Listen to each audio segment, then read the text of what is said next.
ଏହି 15ଟି ସହଜ ଅଭ୍ୟାସ ଦ୍ୱାରା ଜୀବନରେ ସୁଖ ସମୃଦ୍ଧି ଆଣନ୍ତୁ। 1. ସୂର୍ଯ୍ୟ ଉଦୟ ପୂର୍ବରୁ ଶଯ୍ୟା ତ୍ୟାଗ କରନ୍ତୁ। 2. ପ୍ରତିଦିନ ତୁଳସୀ ଗଛ ମୂଳରେ ଜଳ ଦିଅନ୍ତୁ। 3. ପ୍ରତିଦିନ ଗାୟତ୍ରୀ ମନ୍ତ୍ର ଏବଂ ହନୁମାନ ଚାଳିଶା ପାଠ କରନ୍ତୁ। 4. ପ୍ରତିଦିନ ସୂର୍ଯ୍ୟ ନମସ୍କାର କରନ୍ତୁ ଏବଂ ସୂର୍ଯ୍ୟଙ୍କୁ ଜଳ ଅର୍ପଣ କରନ୍ତୁ। 5. ପ୍ରତିଦିନ ଠାକୁର ଘରେ ଘିଅ ଦୀପ ଜଳାନ୍ତୁ। 6. ସନ୍ଧ୍ୟାରେ ଘରେ ଶଙ୍ଖ ବଜାନ୍ତୁ। 7.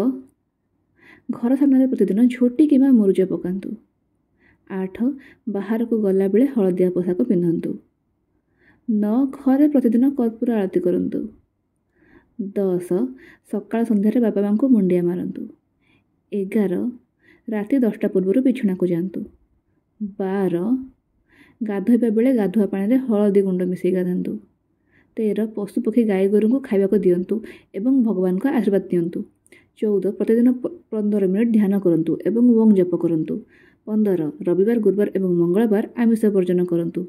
ଏହି 15ଟି ସହଜ ଉପାୟ ଦ୍ୱାରା ମା ଲକ୍ଷ୍ମୀଙ୍କୁ ପ୍ରସନ୍ନ କରନ୍ତୁ।